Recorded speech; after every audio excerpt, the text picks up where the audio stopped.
Olá pessoal, hoje, na data em que esse vídeo está sendo gravado, é 11 de maio de 2026.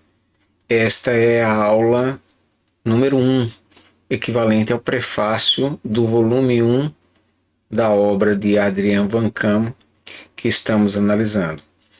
Todas as aulas eu irei mencionar a data de gravação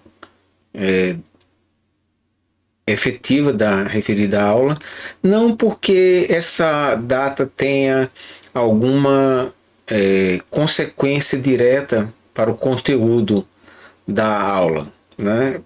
Porque uma vez que esse conteúdo ele é eminentemente teórico, filosófico, existencial, não é? Ele não vai se modificar tanto assim pelas datas mencionadas. Todavia, obviamente, para as pessoas que forem assistir essas aulas posteriormente, é de bom tom que elas saibam exatamente quando está sendo gravado, até para ter possibilidade de fazer comparações, inferências na eventualidade de algum dado histórico ou exemplo ser mencionado. Então é só nesse sentido. Estou avisando com antecedência, não vou fazer esse comentário nas próximas aulas, mas apenas para citar a razão pela qual irei mencionar as datas de gravação. Agradeço mais uma vez a sua atenção, seu interesse nesse curso, né? Então, sem mais delongas, né, vamos tratar aqui do que nos interessa em relação a esse processo formativo. Bom, esse curso, né, como mencionei desde a primeira ou a aula zero, né, quando fiz uma espécie de introdução, ele vai ser baseado na análise integral da obra de Adriaan van Kam, né, que trata exatamente que é uma concepção espiritual da formação humana. Ele chama exatamente de uma espiritualidade formativa, né? Estamos aqui começando hoje com o prefácio que está no volume 1.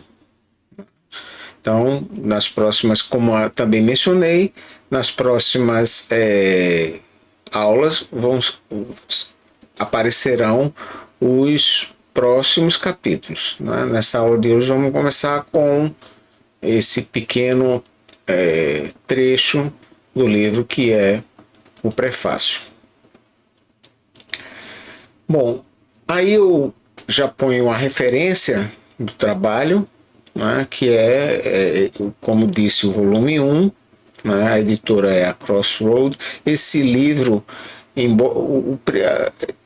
eu acredito que a primeira edição foi de 1983. No entanto, a edição que eu tenho em mãos foi de 1989. Né? É nessa que eu estou me baseando. Creio que não houve mudança fundamental, né, mas obviamente tenho que pôr a informação correta que dispõe aqui comigo.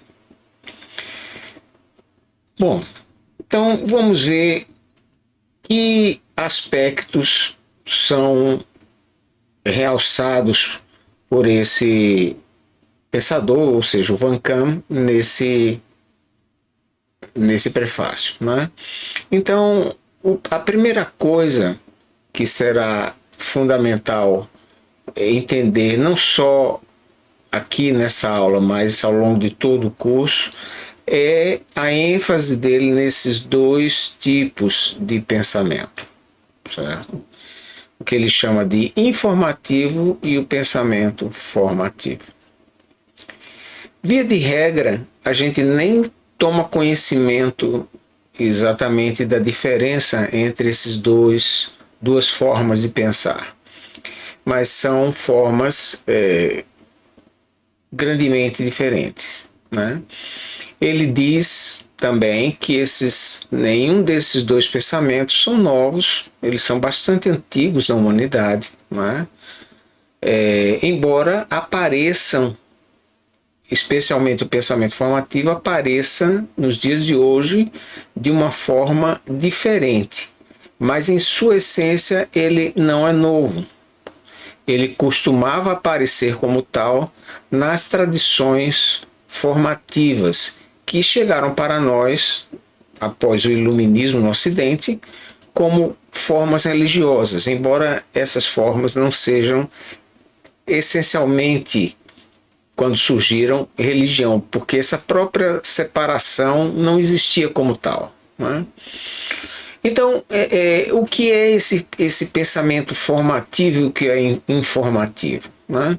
Então, primeiramente, deixando claro o que seria esse pensamento informativo. Esse é o mais comum que a gente tem, né?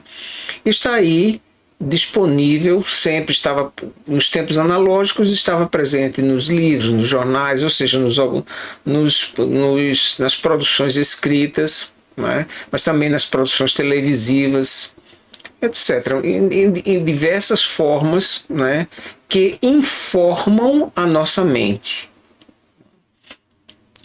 Já o pensamento formativo, ele é diferente. Ele não visa apenas nos apresentar determinadas notícias ou determinados dados, ou que é aquilo que a gente chama exatamente de informação, certo? O pensamento formativo tem a capacidade ou a finalidade de dar e receber formas. Por isso ele é formativo. Pode-se ter acesso ao pensamento informativo de uma forma, de um modo formativo, se a pessoa tiver desenvolvido essa capacidade. Mas não necessariamente isso ocorrerá, né? Então, a própria ideia de dar e receber forma implica que o mundo, né, a realidade em que o ser humano vive, não está já formada como tal para ser acessível pelo humano. Além disso, esse mundo, os fenômenos do mundo, aquilo que nós aprendemos como dados, ou como informações, ou como recortes, retratos da realidade, eles são recebidos, acolhidos por estruturas em nós que já existem e que se aperfeiçoam ao longo da nossa trajetória de socialização e de desenvolvimento, né, como pessoa e na sociedade, né?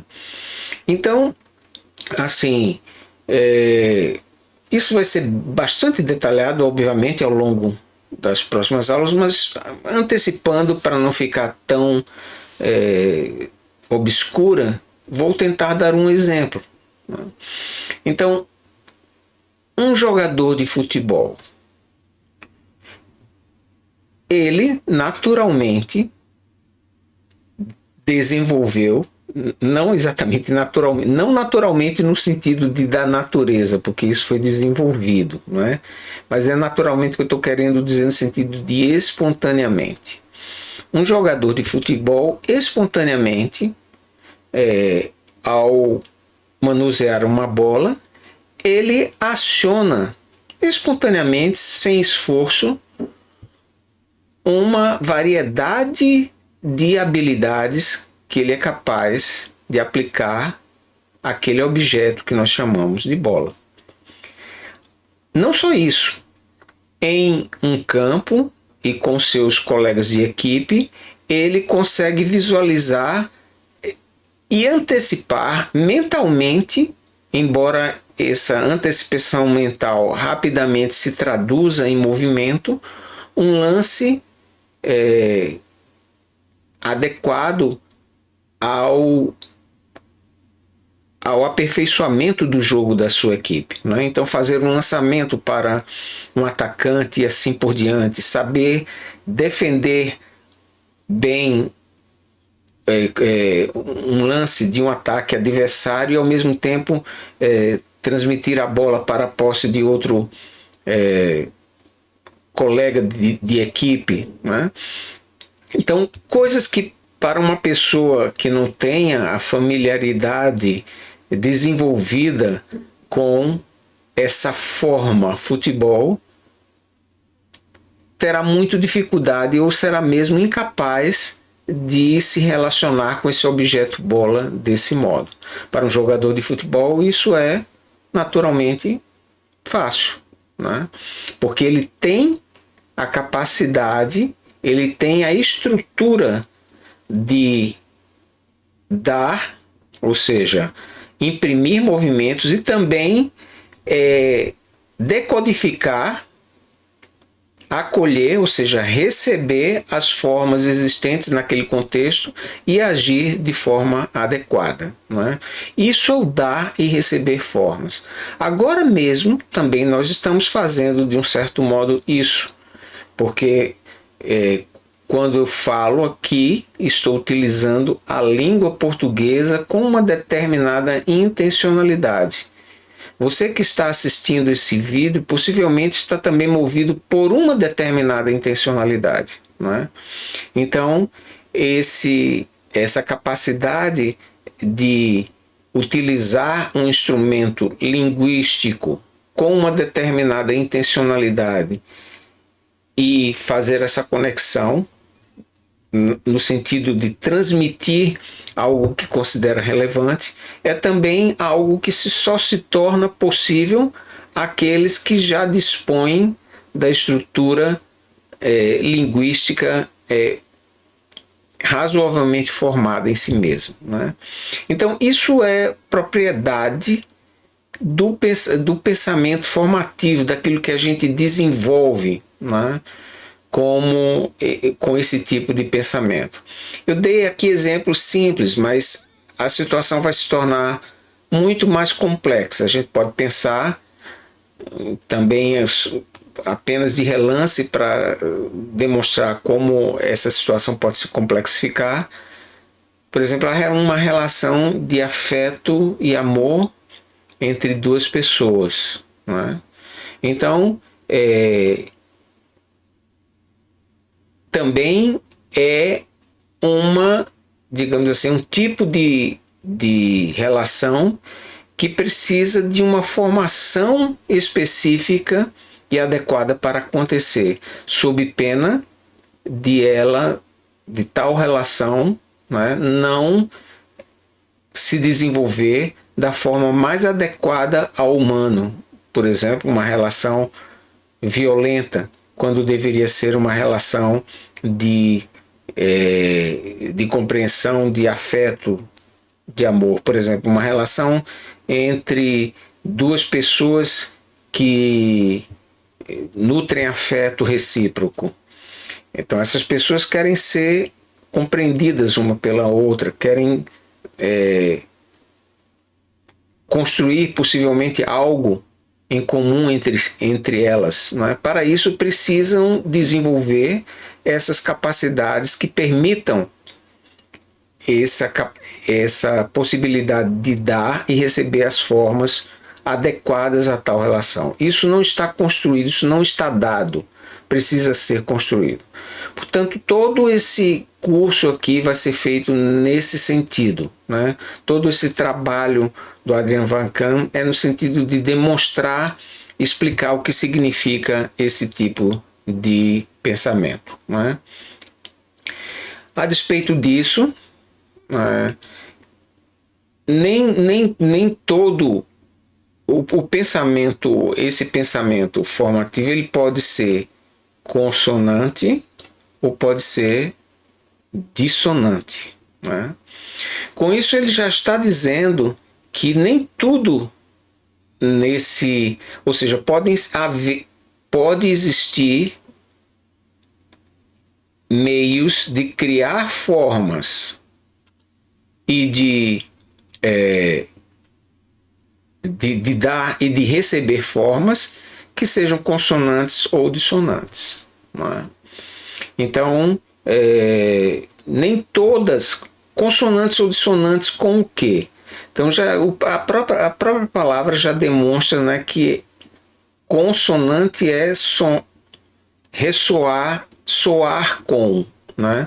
Dissonante é aquilo que não soa congruente com outra coisa, ou harmonicamente com outra coisa. Né? Então, algo que seja consonante é algo, digamos assim, que irá, em tese, contribuir para a nossa unificação, para nosso desenvolvimento razoavelmente harmônico como ser humano. Né? Aquilo que é dissonante é aquilo que não irá ressoar de forma congruente, unificada conosco mesmos. Né? Nós temos a capacidade de gerar esses dois tipos de forma em nossa vida. Né?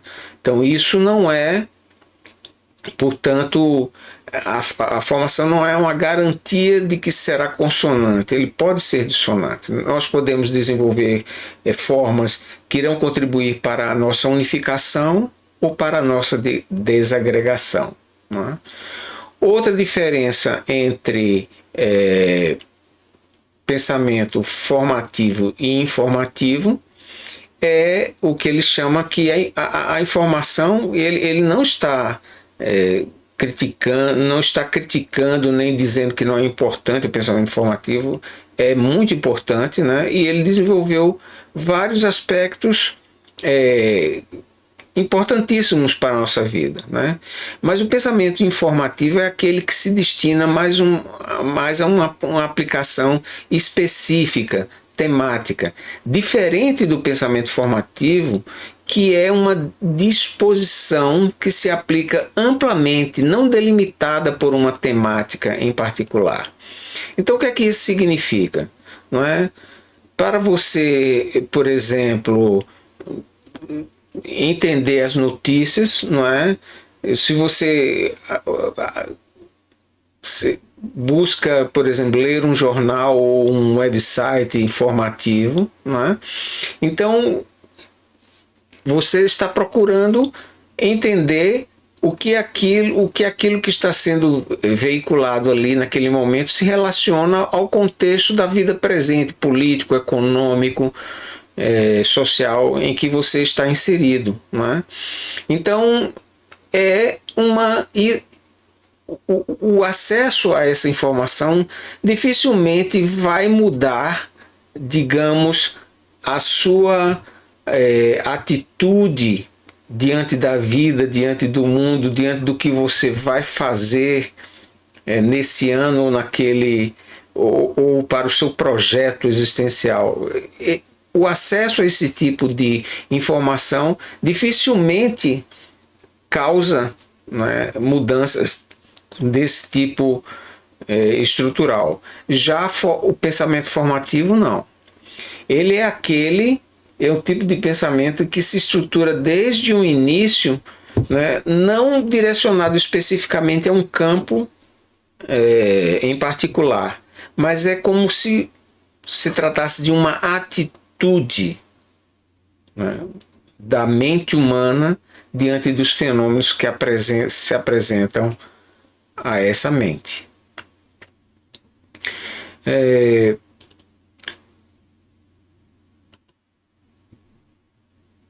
Van Kahn não, como já afirmei, reconhece que os dois tipos de pensamento são necessários, certo?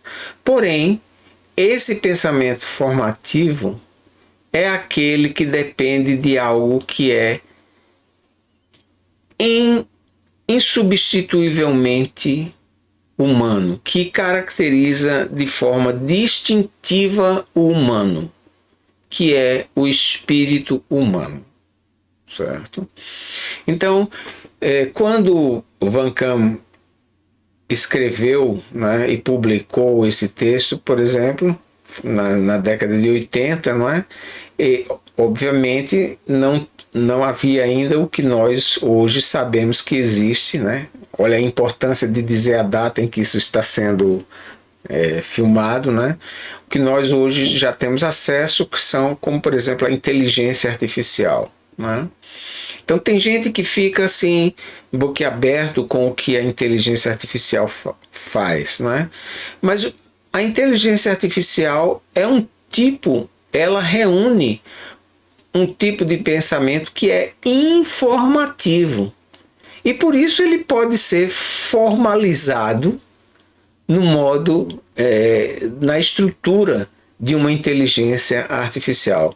Já o pensamento formativo é algo que não será possível uma inteligência artificial desenvolver, porque é aquilo que resulta de uma capacidade exclusivamente humana de se não só compreender intelectualmente. Isso existe, a compreensão intelectual existe também no pensamento informativo, mas é algo que se relaciona também a uma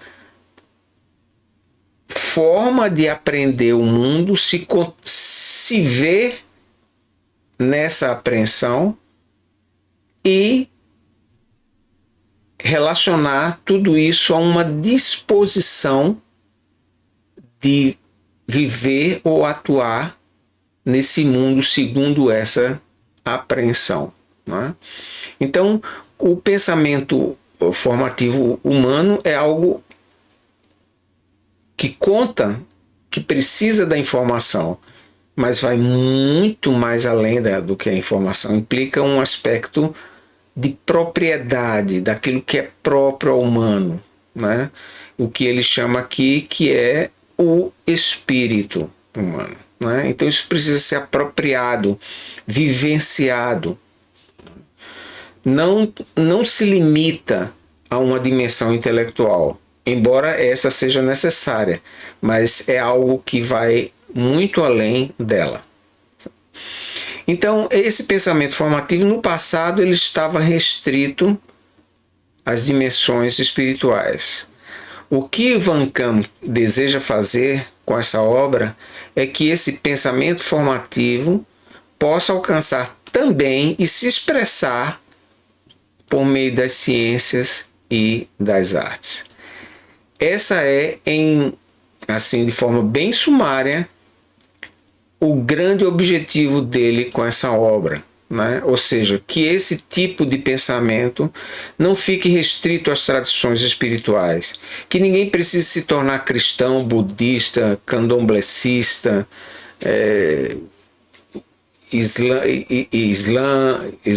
islamista, não é? Nenhuma dessa identidade para poder ter acesso a isso. Mas, ao contrário, que essa compreensão possa estar disponível de uma forma laica, não empacotada em uma linguagem das tradições multisseculares que chegaram até nós, como essas religiões que eu falei, não é? Então, esse é, em linhas gerais, assim, um grande objetivo dessa obra de Van Kaam. Ele reflete tudo isso, né? Assim, não é ao ele dizer que esse pensamento não é novo, apenas ele quer dar, digamos assim, quer torná-lo familiarizado à estrutura que é comum à nossa época, que é o pensamento científico e o modo de refletir das artes, não é? Ele está baseado no entendimento de que esse objetivo dele não é aleatório, porque isso está inscrito naquilo que conforma a própria humanidade. Ou seja, a própria humanidade, ou seja, o próprio fato de ser humano, implica a existência de uma estrutura favorável a esse pensamento formativo. Por isso que esse pensamento é tão antigo quanto a própria humanidade, não é? Não é um privilégio das tradições religiosas ou espirituais, né? Ao contrário, né? É algo que é relativo à própria condição humana de ser, né? Ou seja, é uma estrutura do humano, e esse pensamento é, portanto, afim a essa estrutura, né? A despeito disso, esse pensamento enfrenta obstáculos e elementos facilitadores.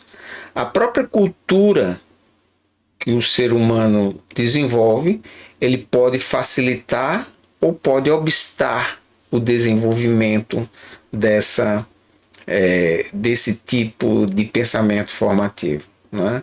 É por isso que ele precisa de uma intencionalidade para a sua própria formação, para a sua própria constituição. Né? Porque ele não ocorre naturalmente.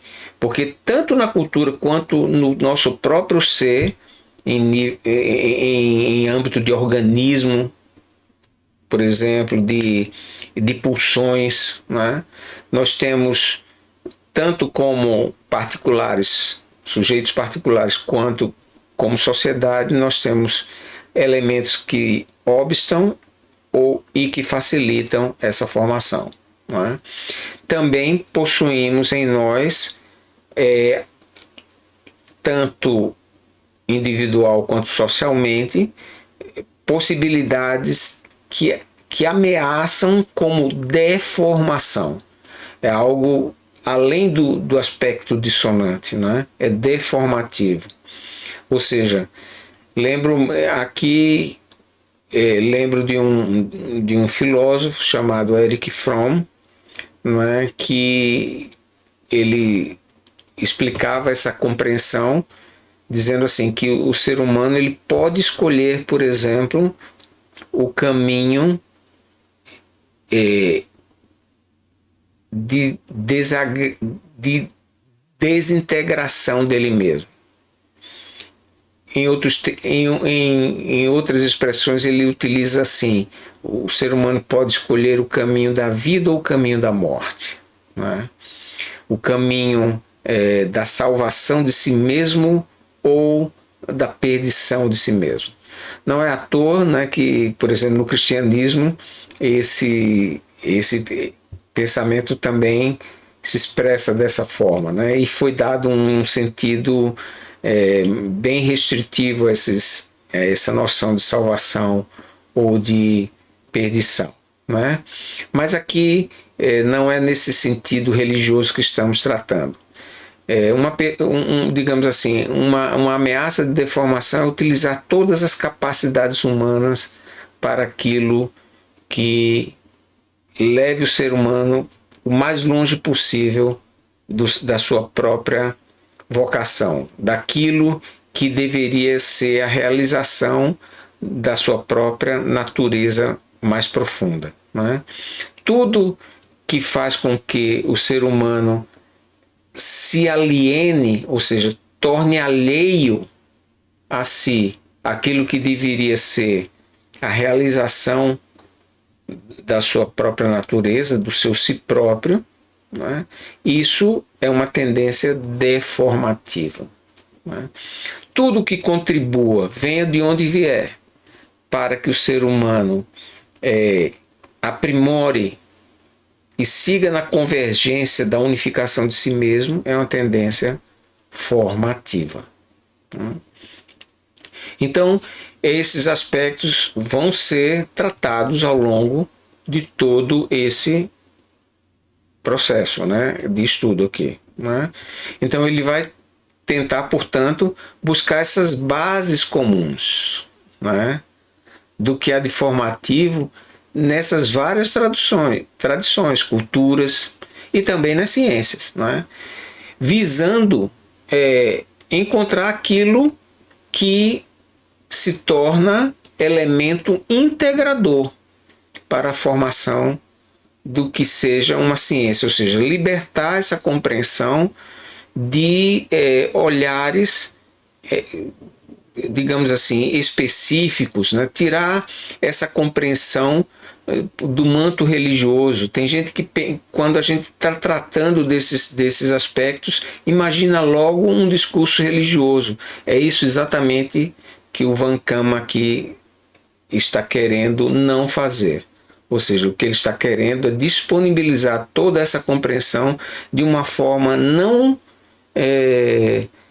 que não precise ser iniciática, que não precise você fazer um voto, entrar numa tradição específica para poder ter acesso a isso. Né?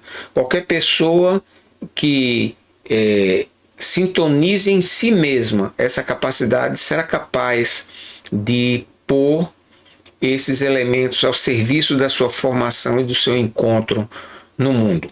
Né?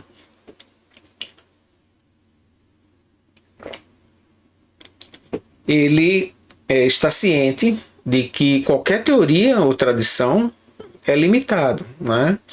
Então, é por isso que também ele está querendo dar esse caráter científico que seja mais abrangente do que uma determinada tradição.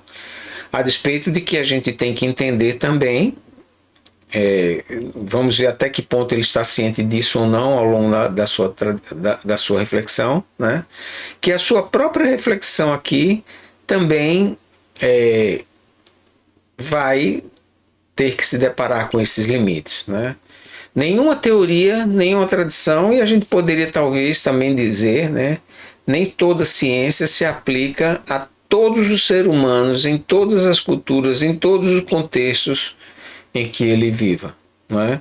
Porque tem algo do ser humano que é relativo à sua abertura para o mundo, que não é definido a priori por um fechamento conceitual.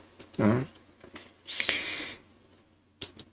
Bom, esses são, em linhas gerais, né, os aspectos que ele trata nesse prefácio, apresentando o teor geral da obra, né, com o tipo de reflexão que o leitor irá se defrontar ao longo dos capítulos. Né? Então, aqui, como avisei na nossa aula 0, né, em todos os capítulos iremos também fazer uma apreciação crítica.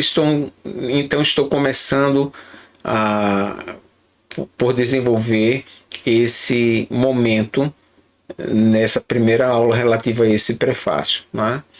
Então está bem claro, né, que o que Van Kaam está buscando, que é uma ciência da espiritualidade formativa. Ou seja, ele quer um tipo de reflexão que não se limite a uma atitude de adesão a um credo, por exemplo, ou ao acolhimento de um rito ou de um determinado saber iniciático. Ele não deseja isso. Né? Por isso, ele fala em uma ciência, um tipo de saber que esteja disponível para qualquer pessoa que se tome a decisão, para qualquer pessoa que tome a decisão de se exercitar ou de se apropriar, não é, desse saber como uma ciência. É uma ciência de um outro tipo, né, com uma reflexão formativa, ou seja, que irá desenvolver a capacidade de dar e receber formas de modo consciente, né, por meio da ação do espírito humano. Né? Então eu levanto aqui até que ponto também isso será possível, né? Se isso poderá de fato ser uma ciência, né? Uma ciência da formação. Será que esse tipo de reflexão poderá alcançar o patamar de ser, digamos assim, aceito por todos aqueles que desejem, né, adquirir esse tipo de pensamento? Ou seja, é um tipo de conhecimento que será possível a qualquer ser humano ter acesso sem que esse ser humano se modifique para ser possível ter acesso a isso, né? Então, o que eu estou querendo dizer assim, uma pessoa, por exemplo, de perfil de esquerda ou de direita, pode ser um físico, não é?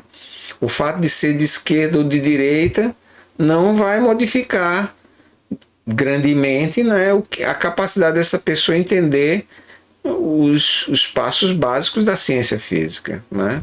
Do mesmo modo, ser sociólogo, conhecer digamos assim, as estruturas sociais, não é? Até que ponto isso pode ser feito no caso da formação humana, não é? Claro que Van Kamm não é ingênuo a esse respeito. Ele vai ficar claro, ele vai dizer que isso também demanda atitudes, né? Ou seja, é um tipo de saber que exige uma determinada formação atitudinal.